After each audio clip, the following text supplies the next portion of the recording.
ओम नारायणाय नमः।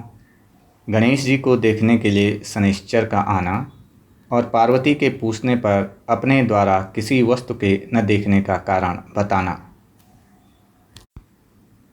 श्री नारायण जी कहते हैं, नारद, इस प्रकार गणेश जी को आशीर्वाद देकर श्री हरि उस सभा में देवताओं और मुनियों के साथ एक रत्न निर्मित श्रेष्ठ सिंहासन पर विराजमान हुए। उनके दक्षिण भाग में शंकर और वाम भाग में प्रजापति ब्रह्मा और आगे धर्मात्माओं में श्रेष्ठ तथा जगत के साक्षी धर्म ने आसन ग्रहण किया। ब्रह्मन फिर धर्म के समीप सूर्य, चंद्र, इंद्र, देवगण, मुनि समुदाय और पर्वत समूह सुखपूर्वक आसनों पर बैठे। इसी बीच महायोगी सूर्यपुत्र शनैश्वर शंकर नंदन गणेश को देखने के लिए वहां आए। उनका मुख अत्यंत नम्र था, आंखें कुछ मुंदी हुई थी और मन एकमात्र श्री कृष्ण में लगा हुआ था। अतो वे बाहर भीतर श्री कृष्ण का स्मरण कर रहे थे। वे तपोफल को खाने वाले तेजस्वी, धधकती हुई अग्नि की शिखा के समान प्रकाशमान, अत्यंत सुंदर, श्यामवर्ण, पीतांबरधारी और श्रेष्ठ थे। उन्होंने वहाँ पहले विष्णु, ब्रह्मा, शिव, धर्म, सूर्य, देवगणों और मुनिवरों को प्रणाम किया। फिर उनकी आज्ञा से वे उस बालक को देखने के लिए गए। भीतर जाकर शनैश्चर ने सिर झुकाकर पार्वती देवी को नमस्कार किया। उस समय वे पुत्र को छाती से चिपटाए रत्न सिंहासन पर विराजमान हो आनंदपूर्वक मुस्कुरा रही थी। 5 सखियां निरंतर उन पर श्वेत चंवर डुलाती जाती थी। वे सखी द्वारा दिए गए सुवासित तांबूल को चबा रही थी।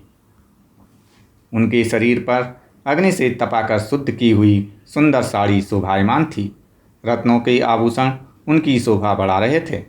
सहसा सूर्यनंदन शनैश्चर को सिर झुकाए देखकर दुर्गा ने उन्हें शीघ्र ही शुभ आशीर्वाद दिया और फिर उनसे वार्तालाप करके उनका कुशल मंगल पूछा।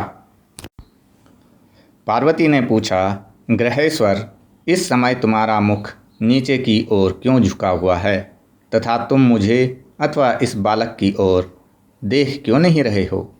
साधो, मैं इसका कारण सुनना चाहती हूँ। शनैश्चर ने कहा, साध्वी, सारे जीव स्वकर्मानुसार अपनी करनी का फल भोगते हैं, क्योंकि जो भी शुभ अथवा अशुभ कर्म होता है उसका करोड़ों कल्पों में भी नाश नहीं होता। जीव कर्मानुसार ब्रह्मा, इंद्र और सूर्य के भवन में जन्म लेता है।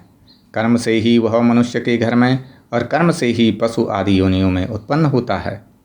कर्म से वह नरक में जाता है और कर्म से ही उसे वैकुंठ की प्राप्ति होती है। स्वकर्मानुसार वह चक्रवर्ती राजा हो जाता है और अपने ही कर्म से वह नौकर भी होता है। माता, कर्म से ही वह सुंदर होता है और कर्म के फलस्वरूप ही वह सदा रोगग्रस्त बना रहता है।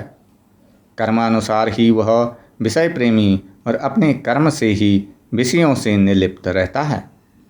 कर्म से ही वह लोक में धनवान, कर्म से ही दरिद्र, कर्म से ही उत्तम कुटुंब वाला और कर्म से ही बंधुओं के लिए कंटक रूप हो जाता है। अपने कर्म से ही जीव को उत्तम पत्नी, उत्तम पुत्र और निरंतर सुख की प्राप्ति होती है तथा स्वर्ग में भी वह पुत्रहीन, दुष्ट स्वभावा स्त्री का स्वामी अथवा स्त्रीहीन होता है। शंकर बल्लभे, मैं एक परम गोपनीय इतिहास, यद्यपि वह लज्जाजनक तथा माता के समक्ष कहने योग्य नहीं है, कहता हूँ, सुनिए। मैं बचपन से ही श्री कृष्ण का भक्त था। मेरा मन सदा एकमात्र श्री कृष्ण के ध्यान में ही लगा रहता था। मैं विषयों से विरक्त होकर निरंतर तपस्या में रत रहता था। पिताजी ने चित्ररथ की कन्या से मेरा विवाह कर दिया। वह सती साध्वी नारी, अत्यंत तेजस्विनी तथा सतत तपस्या में रत रहने वाली थी। एक दिन ऋतु स्नान करके वह मेरे पास आई। उस समय मैं भगवत चरणों का ध्यान कर रहा था। मुझे बाह्य ज्ञान का बिल्कुल नहीं था। पत्नी ने अपना ऋतुकाल निष्फल जानकर मुझे श्राप दे दिया कि तुम अब जिसकी ओर दृष्टि करोगे वही नष्ट हो जाएगा। तदंतर जब मैं ध्यान से विरत हुआ तब मैंने उस सती को संतुष्ट किया, परंतु अब तो वह श्राप से मुक्त कराने में असमर्थ थी, अतः पश्चाताप करने लगी। माता, इसी कारण मैं किसी वस्तु को अपने नेत्रों से नहीं देखता और तभी से मैं जीव हिंसा के भय से स्वाभाविक ही अपने मुख को नीचे किए रहता हूँ। मुने, शनैश्चर की बात सुनकर पार्वती हंसने लगी और नर्तकियों तथा किन्नरियों का सारा समुदाय ठहाका मारकर हंस पड़ा। ओम गोविंदाय नमः।